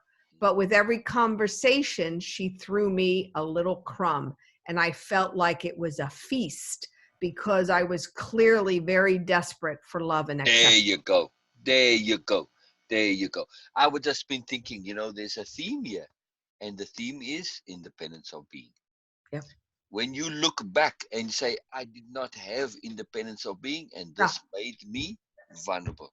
It was absolutely. unstrategic. It made me open to manipulation. right? Sure. So when we see and understand that, hey, when we have desperations, when we have these desires that are inappropriate desires, and we have to have them no matter what, that leaves us open, that leaves us vulnerable, makes us Absolutely. targets. It's like you might as well Absolutely. paint a bullseye on you, right, for the Yeah. beheading. Yeah. But this is, like I said, this really helped when you sit down and you think about it, oh my God, Yeah.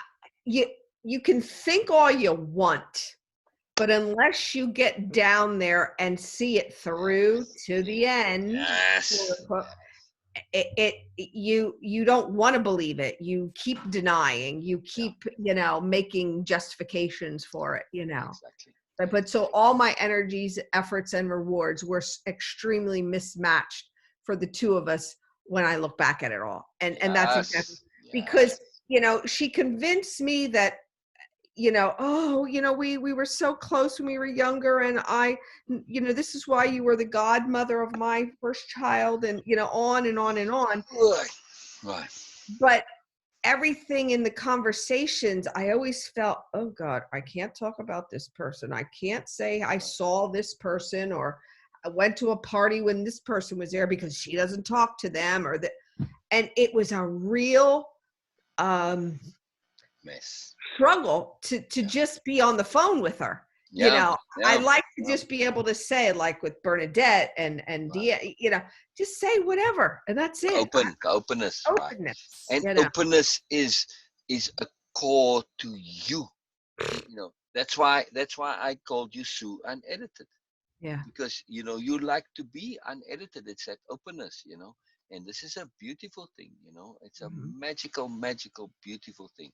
And when your openness is constrained, when you feel that you need to always be editing, like with Barbara, it's like, no, come on, this just doesn't work for you. Mhm. And you don't have any need. Some people, their openness, okay, they're not pretty inside. They're kind of ugly, so they can't be open. You don't have that. You have a joy, you have a magicalness, you have a beauty, you have a childlikeness, you have a sophistication, you have all of this magical stuff. Just got to be open about it. And when Yeah. you have a forum where you can be open, this is key. Yeah. And this Yeah. is how you know where your friends are.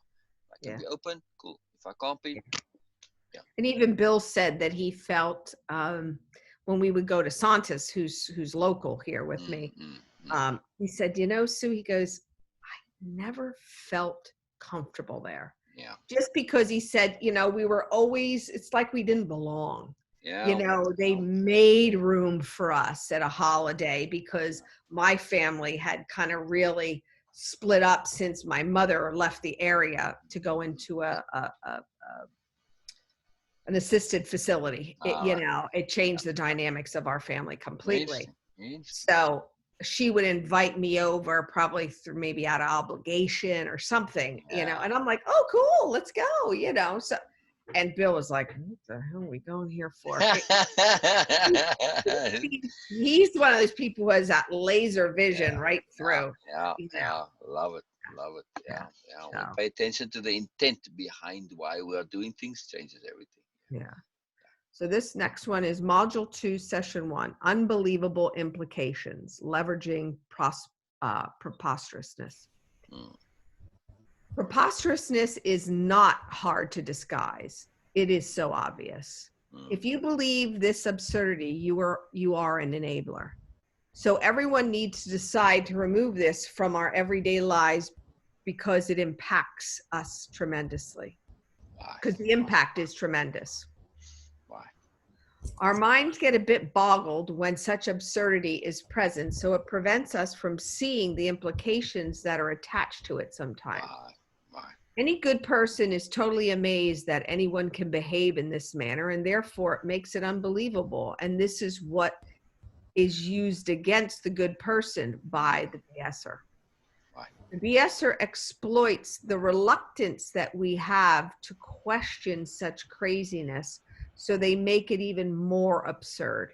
Yes. Now it becomes a choice when the questionable lie is presented. Either believe the lie, or the person telling the lie is absolutely ridiculous. That's hard.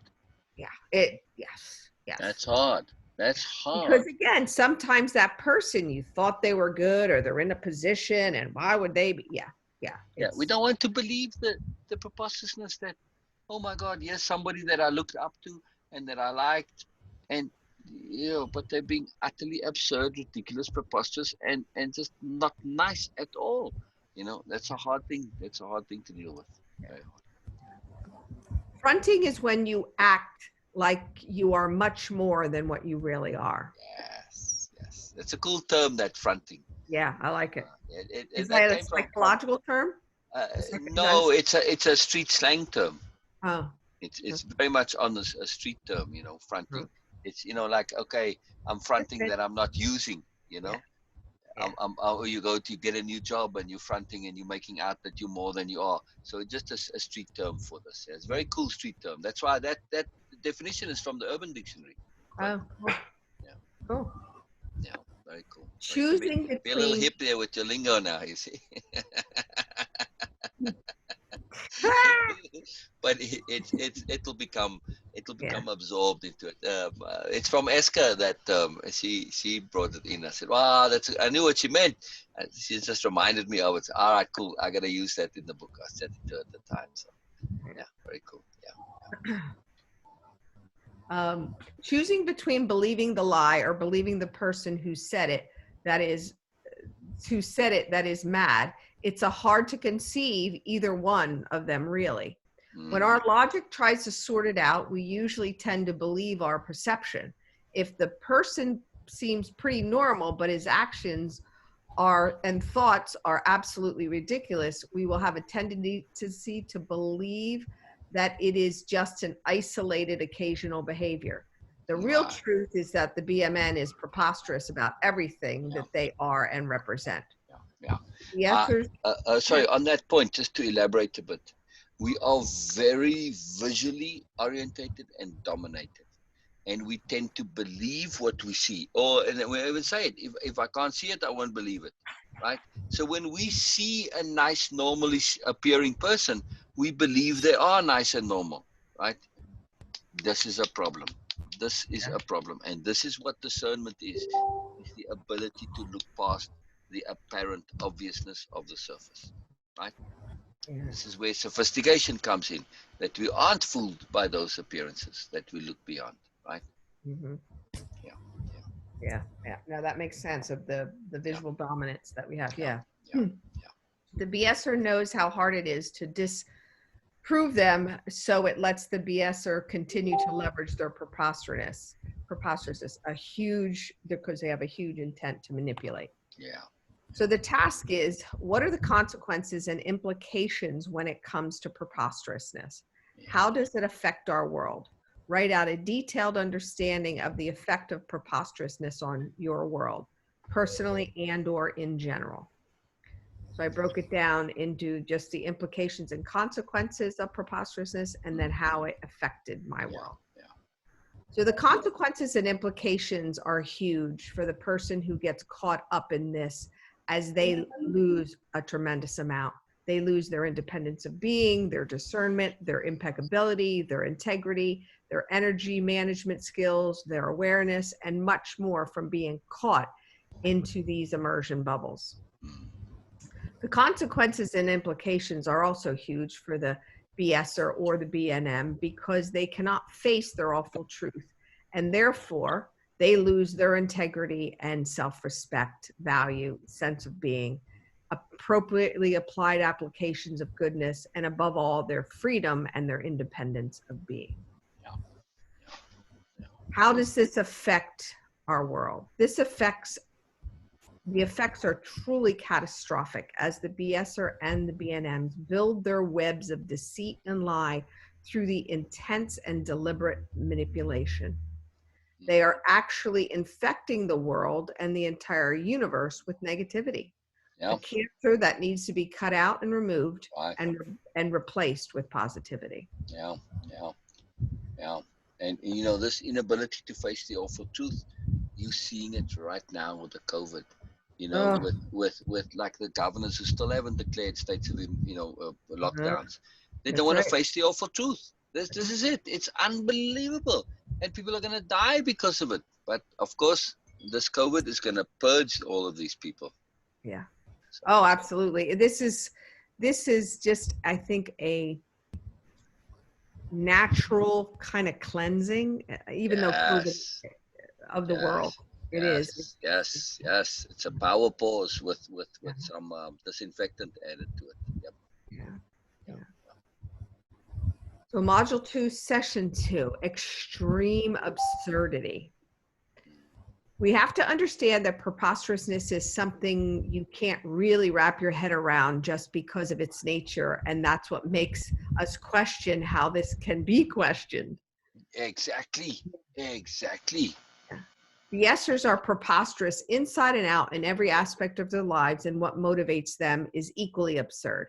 The Yesers are so desperate for attention and approval that they will go to any length to keep the lies going to stroke their own egos. It makes you wonder why some people would choose this path instead of one of independence, of being, learning, and growing. Yeah. So the task is assume yourself to, oh, this is funny. This was a fun one. Assume yourself to be a person lost inside themselves, resulting in a need for preposterous behavior. Your task is to lay out their psychological reasoning, how they justify themselves and their behavior. Beena, isn't that interesting? Yes. Yeah. And I'm waiting. Your task is to do so without becoming overly immersed and without feeling what they feel, to be a dispassionate social scientist thus. That's here was my very little, important, that dispassionate social scientist. Yeah. Very, very important psychology to really be able to own, right? To have that ability. Yeah. Mhm. So here's my story. Just a bit of a backstory. When I was growing up, there was a lot of competition between all my siblings, boys and girls. That was preempted by my father, who was an elite athlete until he got injured and his future career was shattered. He never really got over this loss. Instead, he turned into a drill sergeant to keep us all in tip-top physical shape with excessive exercise programs and very regimented food programs. Oh. The only way to be in my father's good graces and to be accepted was to follow every last instruction, or I would risk physical punishment or being shunned or verbally and harshly reprimanded. You'll never amount to anything in your life, or you're lazy and unmotivated. You're an idiot. What's the matter with you? The love was very conditional from my father. So unless I followed his rules, he assured me that I was worthless, despite how hard I was trying. As long as I can remember, he kept drilling into my head that if we did not strive for perfection and stand out in society, that I would never amount to anything in my life. Nothing ever seemed to be good enough for my father, but I was really trying. Then there was my mother, who was belittled by my mother as well. And so she had no choice but to agree with him. So she treated us the same way he did. Your mother was belittled by your father as well. Yes, correct. Okay. Right. You just read mother as well. Okay. Oh, sorry. Yeah, I wasn't sure if she was belittled by your father or by her mother as well. By her father. By the husband. Oh, the husband, right. Okay. From a young age and throughout my life, I never felt that I was enough from his drill sergeant mentality, because I was told I was worthless, stupid, and I would never be anything in his eyes. So I started to believe him instead of questioning what I was really feeling inside. In my head, I was saying, but I am enough, and I am doing the best, though it is not to his standard. But they would never accept my levels of accomplishment because my beliefs were not based on their values and status. From my version of my personal acceptance was never a consideration. This led me to bouts of self-hatred. As you can imagine, this self-destructive behavior was not acceptable to my parents either. They did not like this behavior either, so I had to find a way to hide all my feelings so so no one would see or feel exactly what I was going through. The only way I could figure out how to do this was to mask my feelings, was to create my own little world where I was absolutely perfect, wonderful, successful, and smart. And then they will love me and accept me. From that point on, from that point on, no one would ever get to see the real me underneath it all. And besides, even as a grown person, I still wanted my parents' acceptance and approval for what I did in life. This was my only way out. I could be perfect by my design in hopes that they would love me more. The game became more and more elusive and absurd from creating lie after lie, as I did not want my cover blown. I did not care who I lied to or manipulated because I had to stay on top, as this was a place of respect and approval that my parents had taught me. I must stay superior. In my mind, what is more important, me or what other people think of me? Clearly, I chose what other people think of me. That's when I created my false sense of independence of being without my parents' help. I finally saw myself as living large with all kinds of money, status, and position. How could they possibly not notice me now?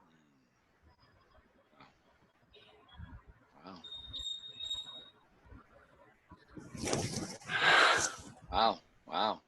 That's a beautiful story. And we were talking about the post. Well, you made There that. it is. That's a post. There But it is. it's There not it is. true. It's not true. It don't matter. It don't matter. Yeah. That's a fantastic post. It doesn't matter whether it's not true. I wasn't sure. So this isn't your story. Is it just a story? Wow. I thought that. Wow. I was listening to it as if it was all true. Wow. Great job.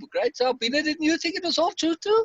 My God, you just got us. Really, Wow. I'm like, I'm whoa. so emotionally I don't involved think in there that. was an ounce of truth in it. My father was never an athlete. There really was no competition. Wow, but that's a fantastic Wow, story. But as it's the task, you perfect. were writing the task to illustrate the thinking involved, the Yeah. logic chain. Yeah. And Yeah. this is fantastic. This is a fantastic story. So, you wrote it in the first person, but this could post it, but you just have to put a fictional tale, Yeah. illustrating that. That's a Yeah. beautiful story. I mean, it's a really Beautiful. beautiful story. I mean, it's beautiful in its power. Yeah. It's not a Yeah. pretty story, but it's beautiful in its power. This is Yes. wow. I'm really blown away. I'm like, whoa, Sue, this is fantastic. But okay, I hear you now. I mean, it's even more fantastic in how you And live. it's not true. Yes. Wow, this is really brilliant. Which you just illustrated that you get the logic of the Yeah. person in the bubble. Yes. Yeah. And that's the important point, because this is a sad thing when you see that they have this false belief in what's important. It was important to your character. Let's just call her, I don't know, we have to give her a name. What would the character be there? Who, the And girl there? the girl in your story, I don't know, let's call her Joanne. Okay. Okay. I don't know. I was picking a name randomly, so just so that I can say to. So Joanne, the character in the Mary. Call story, her Mary. I don't. Mary. Okay, Mary. that's funny. That was my first thought. That I said Mary, and then I don't know. I know a Mary, so I thought, okay, that's not. But it does apply a little bit to the Mary that I know, actually. Anyway, so for Mary, she had come to believe a false a belief of what is good, right? She really believed it was supremely good to please her parents, right? And their approval was necessary. And this is a false belief, and it can corrupt people profoundly. So when they have a life intent which is based on a profound misbelief, this is a sad deal. That's where you give up your independence of being, and Yeah. that's where you go down a false path. You have to make sure that your motivations and your goals are your own, and that they are legitimate and valid. Yeah. And that's why I thought, at first, to use that parent-children kind of scenario, because a lot of the parent was really a narcissist himself. Oh yeah, You oh know, yeah, Oh at yeah. every level. Right. Yeah. And take this even further. What Mary didn't realize then, but maybe now does, is that no matter how perfect she actually would be for her BMN father, that would never, ever for him be able to put her on an equivalence, because this for him was not possible. His Because he had it. agenda was dominance, not for her to be a good person or for her to have any kind of actual value out of the exercises. No, they were designed to make her fail, because that kept him dominant. Right? Right. 'Cause he could It's never see implied. It's implied in your story. Right. sure. And that he could never see the awful truth about himself, that Correct. he failed through an injury, Correct. but he still could not get Right. out of that. He couldn't be what he wanted to be. So he just his ego couldn't deal with the awful truth. Right. Yeah, and you see lots of times they say it like the kids end up being what the parents always wanted themselves to be. Yeah. Wow. That They story live is through really, their really children. something. They Yeah. live through their children. Yeah. Yeah. Do you Yes, see and the? Oh, go ahead, Beena. no, please continue. I just want to say I'm the layered sophistication and nuance and subtlety of your awareness and understanding. It is absolutely illustrated in the story. It is fantastic. I mean, here's That a was my most fun thing to do. Wow. So remember Beena, that Sue was saying, oh, Cher's got a gift for writing. I know somebody else has a gift for writing. Oh yes. Wow, this was a fantastic story. It's just brilliant. And especially with the connection to this exercise, it is not just a random story. Right, but you really sucked us into the story, and we were in that world. Yes. I mean, you had us hook, line, and sinker. We were sold. I mean, it was fantastic. So That is funny. right. The reason it dragged us in, because the points you are making are all real. Right. Yeah. Right. So nothing in that story is fabricated for the purpose of the story. It's all real understanding. So that's why it felt completely real to us. See, that's because the logic is real, the sensibility is real, the understanding is real. It all is connected. And this is what I look for in stories. Don't be making up a false reason just to satisfy a dramatic point. You see it in movies all the time. It's like, how do you justify this? No, it doesn't matter. So no, nothing was artificially justified for the purposes of the story. It was all internally consistent. Yeah. That story is a real story. Yeah. Not who it applies to, we don't know, but it's a real story. You see, and this is very powerful, and that's a gift. That's a gift, Sue. That's a real skill. Yeah, I think as I really kind of get that and understand that narcissist more, and the BMN and the BSer, and how easy it is, and you hear that and see that in different aspects from so many people with parents. Maybe that's why I picked it up from that standpoint. But man, go ahead, Beena. No. Please continue. I want to No, share I forgot something. what I had to say anyway, so don't matter. Sorry. No problem. It'll come back. Okay, my takeaway is that because the way you wrote the story, from the beginning, when parents especially, in this case, when they force their children to do something, children's mind is totally different. Child mind is actually totally different. It becomes a survival strategy for them. Yeah. That because if you need an approval from your parents, it means that it is a matter of your survival in family. And this theme to survive, it becomes a lifelong theme for them. And they take everything as a matter of survival. That's how actually BMNs born. That's how they actually people make them. Because everything for them, for us, it could be like, oh, come on, like, what is this? What's concerns us in that story? But they take it everything as a matter of survival, without any other logic, just simply because they take it so personally, and they just do everything to survive. It's a matter of survival. And mostly because of their parents' behavior towards them. Very big point, Beena. Huge. And this is what we were talking earlier about the superiority paradigm. The superiority paradigm is the logic of when survival is your only agenda. Mhm. Right now, what are we doing in what we are doing right now? Our Mhm. agenda is evolution, right? Uh-huh. Very different agenda to survival. Yeah. Yeah. Yes, evolution includes survival, but we are looking to survive in the best possible manner that we can, right? Mhm. Not just only to survive. Most animals are happy to survive whether they're happy or not. Mhm. Yes. That survival is the thing. They're quite content to survive miserably. No, no, no. This does not work. This is not an ideal situation, you know. Mhm. So when we say we are looking to evolve, we are saying we are moving beyond just the immediateness of survival only. And so we are getting a different agenda and a different intent to our lives. And it changes everything. It changes everything. Yeah, absolutely. Yeah. So this is the crux between the two is awareness. When you have an awareness, I've got to survive, I've got to survive, I've got to survive. You do anything in order to survive. Yeah. But that's not an effective mechanism. Not an effective mechanism. Doesn't really work well at all. But Beena makes the point though, is kids can get trapped in this, and then they do what survive, and they end up knowing and doing and believing and having behaviors which are horrible. So horrible. Yeah, and it's unfortunate because it is pretty prevalent. Yeah, What exactly. you thought it more than what we want to admit. Oh yeah. You Oh know. yeah. And that's why we want to shift.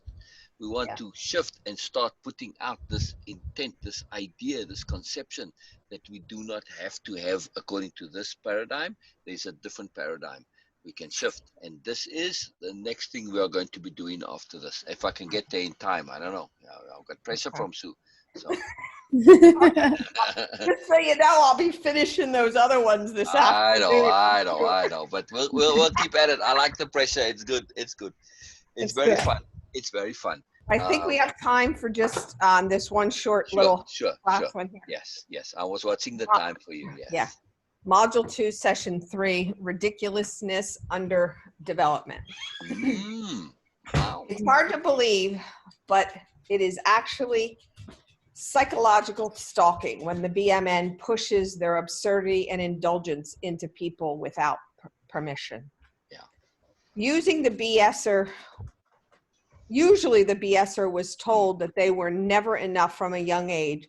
So the only choice was to create a grand illusion of themselves to compensate for not being accepted for who they are. That was kind of the crux to my story there. And this was Yes, yes, Yeah. yes, Go yes. ahead. The hole that the BMNs are digging is just getting deeper and deeper as the delusions they are creating get grander and grander. Surely a place that is hard to dig yourself out of.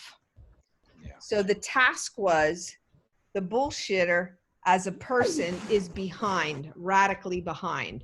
What does that actually mean? Why are they behind? Yes, yes. Don't worry if it's unclear. The exercise is to do the best that you can to get comfortable with not knowing, in addition to nuanced expression and asking as needed. Haha. All right. So before you start on this little point of just order here, that when I read that, I'm like, hey, so based on what are you making that statement? Usually I like to, give some background and why it's based. I said, I'm just making a statement here. And I'm asking the reader to believe this. I'm not qualifying it. So I always make an effort to qualify. So I said, oh, okay.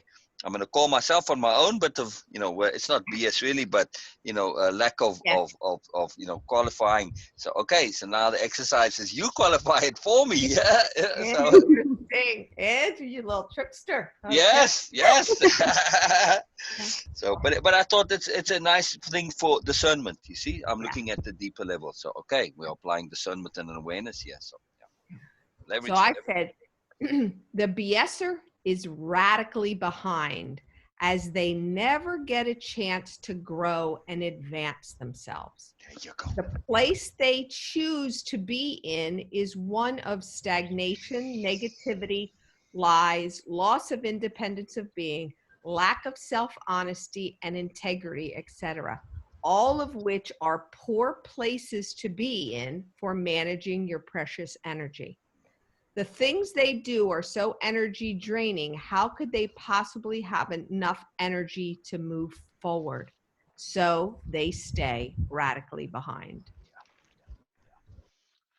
Wow. Wow. That's it. That's beautiful. Yes. I mean, it's sort of an obvious point. Mhm. You know, it's a bit of a simple exercise compared to some of the others. But I thought, you know, it's about making the obvious obvious, and you just did it just magically, beautifully well there. Yeah, so it's pretty Yeah. awesome. Yeah. Oh, I think we can do the next one too. Huh? Outrageous arrogance. If Mm, if you have no ethics or morals, it is very easy to be arrogant, as it takes no skill set whatsoever. This yes. is the best place for the BS to use little effort to maintain their superiority and entitlement. Yeah. The amount of arrogance a BS has is monumental, but it's sometimes not obvious on the outside, as they believe and justify why they should have or deserve more in subtle ways at times. But Mm, internally, it is very obvious to them. mm, Their arrogance is really like a gas that fuels their car of life. mm. Arrogance is quite the motivator, as well as being extremely preposterous about it all, despite how naturally they can execute it. Preposterousness has no backup plan, and arrogance is covert until their arrogance becomes overt so that they can feel empowered just like any dictator. These over the top preposterous BSers are easy to spot. It's the more local, more subtle BSer that lives and breathes among us every day that we need to learn how to spot. Yeah. The obvious ones are more of an experience when it comes to BS about paying attention to these gross examples, help us to see the more subtle ones. Yes. Inside And I, us. yeah, Yes. yeah. Yes. As well. Not just subtle in others, but in us. Yes. Yes. Yes. Arrogant, I like the quote, arrogance actually causes stupidity. I thought that Isn't was, that amazing? yeah. And don't we just see this on TV every day right now? Oh, Jesus. Did Jesus. did you see the news report of Mike Pence went to the Mayo Clinic Yeah, and he please. didn't wear the Uh, mask, and then the reporter asked him the question, right? Why not? Did you see the monumental arrogance and self-importance on yeah, his features? You could yeah, see it in his demeanor. It was yeah. incredible to witness that He wanted arrogance. to, the bullshit in him, he wanted to be able to talk face to face. Stop it. Yeah, We got a fucking pandemic going on here. yeah, Put yeah, your mask on. Yeah, him and Trump, they don't exactly. wear masks. Right. So, And of course it's they don't want to look uncool and yeah, all of this stuff. It's just there's so much preposterousness involved. But yeah. his arrogance when he was saying that, oh my goodness. I tell you, I don't wish people evil. I don't Yeah. wish them harm. But for them to actually get That, the that was, virus, this that was, would be just that would be just supreme universal justice if you ask yeah, me. yeah. It's The like, man, universal will do its thing for him. It will. oh yeah. You don't have to wish anything bad on anybody. No, It'll come. I agree. I'm just saying I don't, but Oh, I if hear it did happen, I would say, okay, this is appropriate universe. It is appropriate. you. Anyway, So the task is, do you like arrogance? Does it sit with you? Can you abide it in yourself? Write out why impatience, anger, intolerance, and similar are instances of arrogance. How does this conflict with your self-honesty and inner sense of who you really are? How does arrogance make us stupid? So I broke it down. First of all, no, I don't like arrogance. I used to feel very uncomfortable around arrogant people. I think their struggle with their self-confidence is the real issue, and they don't know how to achieve that self-confidence. So everything is pushed to the max limit so they can get noticed or admired or be liked instead of just trying to be themselves. The more I understand the arrogance, the less uncomfortable I feel about it, and then I can do something about it. oh. Can you just repeat that last sentence? That's a really huge point. And I'm not sure if that's a repeat back or if that's a takeaway. Okay. The more I understand the arrogance, the less uncomfortable I feel about it and can do something about it. That's a Sue statement, yes? Yeah. Yeah. Okay. Okay. I'm just checking. I wasn't sure if it's a repeat back or Yeah, if it's coming from you. That's it's- huge. That's huge. That you feel the more you understand it, the more comfortable you are with it. Yeah. Right? I Mhm. mean, to me, the whole Mike Pence thing, his expression, I can't imitate it, but it was just amusing to me. It Mhm. was just so funny. It was amazing. Incredible. Hey, background. What's up with you?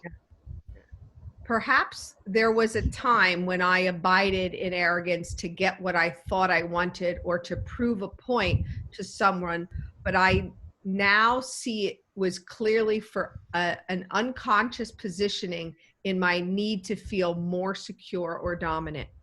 I was really lacking the ability to be aware and leverage what I needed to gain, which was my self confidence, instead of playing a power game with someone else. Wow. Impatience, anger, intolerance are very similar to arrogance, as they all take you out of awareness of self honesty Yes. and your ability to be impeccable. These Yes. are all, they are all also energy drainers. So that is, they are not helpful if you can't figure out the reason. If I can't figure out the reason or the immersion bubble that they are causing you to be in. These are all also all moods and attitudes that can be shifted or leveraged into an appropriate application of my goodness if I stay in my awareness and to pay closer attention. Right. Arrogance is about feeling self-worth through superiority.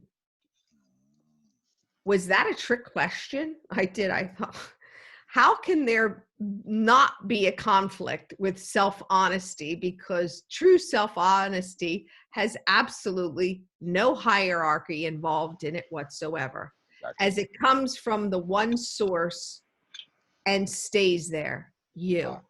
Right. No one else is involved in self-honesty but Right. you. Right. And then the last comment, stupidity is a byproduct of arrogance. Stupidity cannot exist without arrogance. Yeah. There is no true gain with arrogance, so it is stupid and a waste of time and energy. Right. Arrogance and stupidity are also inappropriate applications of my goodness. Yes. Exactly. Can be, not necessarily all. Can be. Yeah. Envy, got it. Well, quick point before you have to go. Uh-huh. In this connectivity of arrogance to things like impatience and anger and irritation, it is an association that we are leveraging, right? We can't be arrogant. But when we associate and see that, oh, anger is just a kind of an arrogance. Impatience is most decidedly an arrogance because we're expecting the whole world to work according to our timetable. So all of these, when we start to associate it, it makes us difficult for us to be irritated and annoyed and angry and impatient because we cannot be that phony, arrogant idiot, right? We can't be it. So it's a magical leverage that I am looking to leverage here by associating arrogance to crappy behavior because we cannot be arrogant. We just cannot do it. But when we realize, oh my God, I'm being angry, I'm being arrogant. Oh, I can't be, and then it is, I can't do that. Yeah. So we have come to believe that arrogance, or at least annoyance and anger, especially, we grow up being taught that they are okay, that they're acceptable. No, they're not really. Mm-hmm. Yeah, and again, never understanding or knowing till, recently that there is a way to leverage that yes, they do show up, in people's lives for whatever reasons, but you don't have to stay there. First of all, there's the choice and there's a way out, and that's through leveraging. But Exactly. you really need to, know self, Exactly. first and foremost. Exactly. So, Exactly. Self-awareness, very magical thing. Oh. yeah. All right, So, it's time. It's time. Right yep. on the number. All right on the number. All right. I love it. I love it. Oh, look forward to next time. I love this. It's so good. So hopefully I should be able to come on Friday. Should be okay. All right. perfect. See Love you it. guys. Sue. Thank Love you. it. Yeah, see you. See you. Oh, Bye. see you. I was like, see you soon. Bye-bye. Bye bye. Bye bye, Sue. Well, Beena dropped off, unfortunately.